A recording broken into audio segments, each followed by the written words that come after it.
Hey everyone, I was just hanging from a vine here and I thought to myself, you know what? We haven't talked about potentials yet. So let's go ahead and do that. Let's spend a few minutes talking about the potential system in Maplestory M, pretty much everything you need to know about it, and also some tips and some tricks on making sure that you're saving as many Mesos, crystals, and most importantly, cubes, which is going to be the main resource when it comes to potentials, as you possibly can.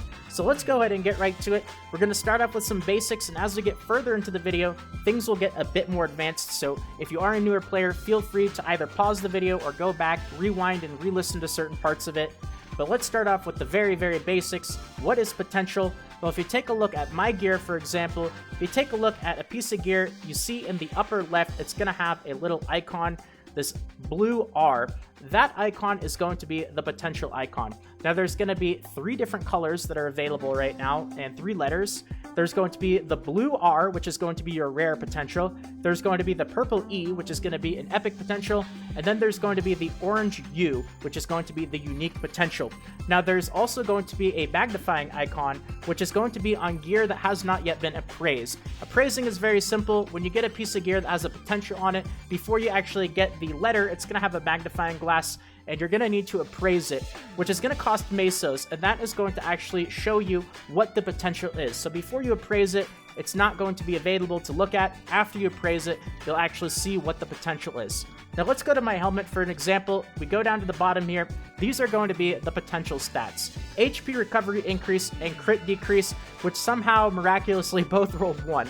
That's pretty bad. But the good news is, when it comes to potentials, there's a few really important things about it that are different from the regular stats on a piece of gear. And the absolute most important thing is that everything potential related is randomized.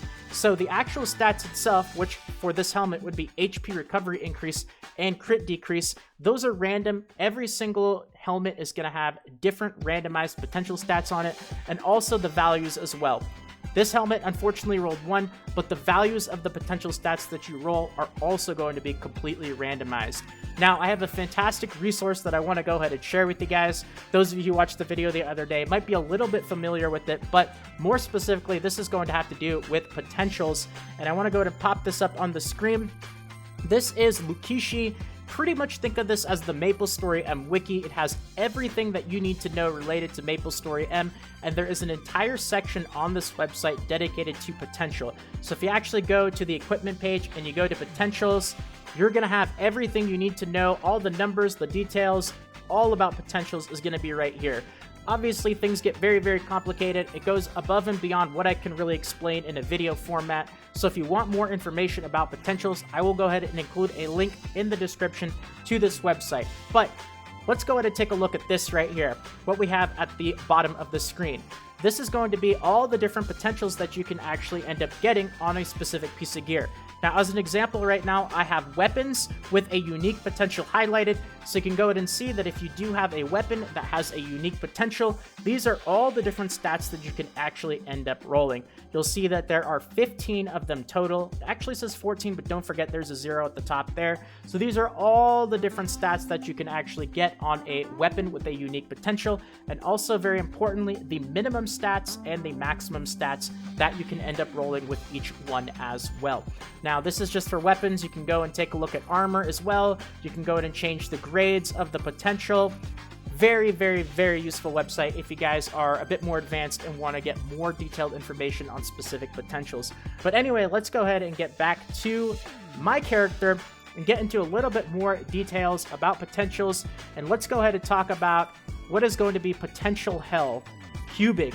Those of you guys who have played Maplestory for a while, you guys are probably a bit familiar with cubing, but for those of you guys that aren't, let's go ahead and talk about all the different types of cubes, what they're used for, and all the details that you're going to need to know. Now, there's 3 different cubes available in Maplestory M right now for the potential system, and we're going to go ahead and start with the premium or the cash shop cubes first. This is going to be your red cube and your black cube. Now, these cubes are very, very precious because the only ways to really get them are through the cash shop or through events. We've been given a couple of them through login events and little rewards here and there, but besides that, if you want to end up getting these cubes, you're going to have to end up going and making a trip to the cash shop, going to game, go into the enhanced section and you can see red cubes are 25 crystals and black cubes are 40 crystals. That might not seem like much, but you're going to be using a lot of these. Trust me, those of you guys who've been playing for a while, you guys know what I'm talking about. But let's talk about what the different cubes actually do, because there's a very big difference between the red cube and the black cube. Now, the red cube is going to reroll the potential on a piece of gear that has a rare, an epic, or a unique potential. It's just going to reroll the potential. Not only is it going to reroll the actual stats, but it's also going to reroll the values of the stats as well. So if we end up going back to this page right here, you're going to end up getting completely new stats with completely new values that are minimum through maximum. So it's essentially just going to re-randomize the potential on a piece of gear. And you can do this for a rare, epic, or unique potential with red cubes. Now, black cubes are a bit more advanced. It's a step forward because it's going to do the same thing that red cubes do, but very, very importantly, it's going to allow you to keep the old potential if you want to. So with a red cube, whatever the new potential that you end up rolling is going to be the new potential on that piece of gear. However, with a black cube, you have the option to actually keep the potential that you already had on that piece of gear. So you can keep the old one, or you can pick the new potential that it ends up re-rolling. So a practical example would be, let's just say you have a piece of gear that has a good potential, you don't want to lose it, you don't really want to risk randomly rolling a bad potential because it's got something decent, but you're still looking to get something better. That's when you would end up using black cubes, because you do have the option to keep the old potential. Now, if you have a piece of gear that just got a bad potential, you don't care about it, you don't care about losing it, you're just looking to get anything better, that's when you would end up using red cubes. Keep in mind the difference in prices. Red cubes cost 25 crystals and black cubes cost 40 crystals, so you do pay extra to be able to have that option to keep your old potential. Now, the third cube I left out, and that is going to be the occult cubes. These cubes you do not get from the cash shop. You can actually get them in-game, and you get them from extracting gear. So this is going to give you your occult cubes. We also got a few of them from events, but you can get these in-game without crystals, without spending any money. You can get these just from any gear at all. It doesn't matter whether it's white gear, rare gear, epic gear. Extracting gear will give you cubes. Now, just as a little bit of example, you can spend Mesos to quite simply end up getting cubes. So what you can actually do is you can go to the cash shop, you can go to treasure box, and not the rare ones. We want to go to the normal treasure boxes, and you could spend 500,000 Mesos, which might seem like a lot, but the insane economy in Maplestory M right now has prices pretty crazy. This will obviously give us some gear, and you can do whatever you want with it, but you can also go ahead and extract it. And let's just go ahead and extract the 8 pieces of normal gear that I ended up getting. That's going to give me occult cubes, and it's also going to end up giving gold leafs. So there we go. We got 8 occult cubes and 25 gold leafs. Even though it says 0 occult cubes that you can end up getting, I always get at least 1 occult cube for everything that I extract. I don't know if I'm extremely lucky or if it's guaranteed, but you could see we did extract 8 items, 8 regular, normal items. We got 8 occult cubes. Now let's go ahead and extract 5 blue items. This is going to give us between 0 and 10, although I'm pretty sure it's going to be 10.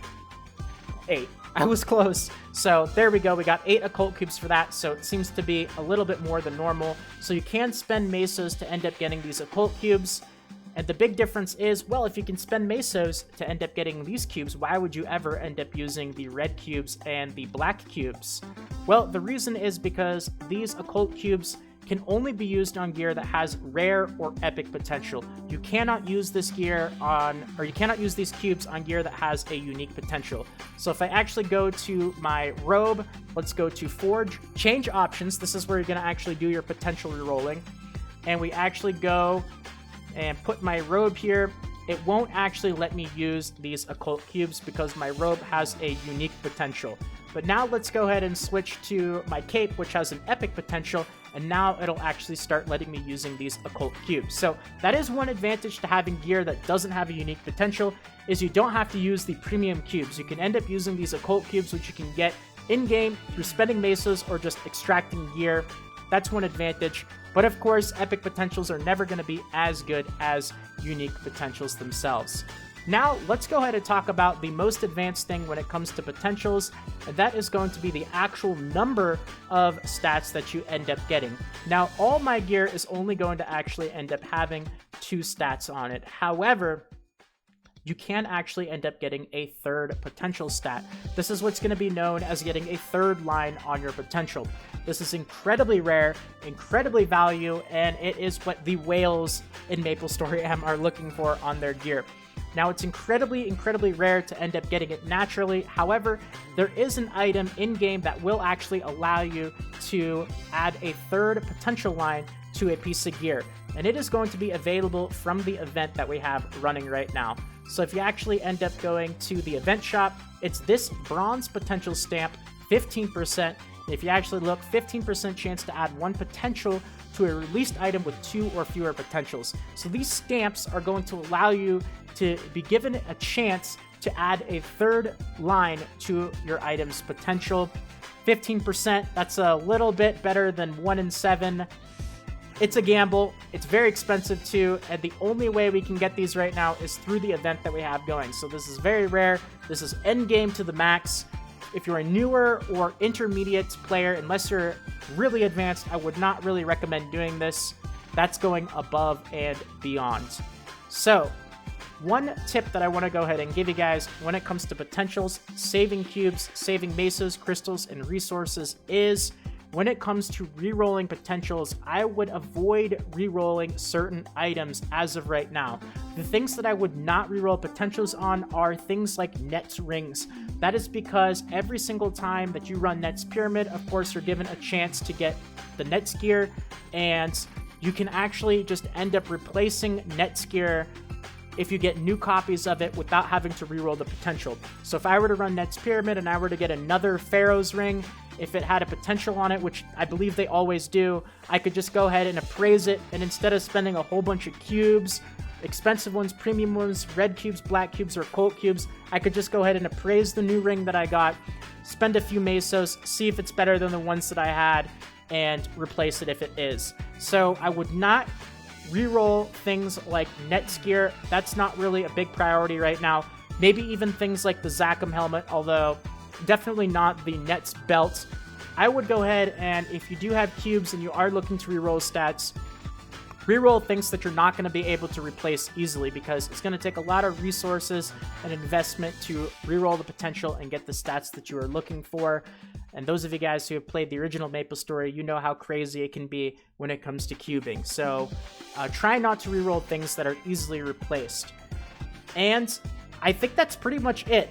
I know that this video is already almost 13 minutes long, so unfortunately, I wasn't able to get into what I wanted to talk about, which was the list and the priority of what stats are actually going to be the priority when it comes to potential, because there's a whole bunch of different things that you can get. Obviously, some things are going to be better than others, but I also don't want this video to end up being 25, 30 minutes long. So if you guys are interested in a part 2 where I talk about what stats and what potentials are actually going to be the priority, things that you want to look for, things that are not as good. If you want a part 2 video when it comes to potentials, let me know, leave a like, leave a comment, and I can go ahead and work on that and put it out maybe sometime later this week. And with that being said, thank you again everyone for watching the video. If you did enjoy it, feel free to leave a like, and if you are new and you are interested in more guides, videos, and fun stuff Maplestory M related, consider subscribing to the channel, and don't forget the giveaway, 4,950 crystal giveaway. Link will be in the description. All you have to do is be a subscriber of the channel, leave a like or a comment on the giveaway video, and that's it. Free stuff is always nice, only takes a second to enter, so might as well. And that's going to be that. One more quick little shout out to Lukishi for this awesome website. If you are a more advanced player, you guys want more detailed information on potentials, definitely don't forget to check this out. I will leave a link in the description as well. And that's going to be that. So thanks again, everyone. Have a fantastic day. Let me know if you guys want a part 2. And until next time, this is Salt of the Salty Guild, signing out.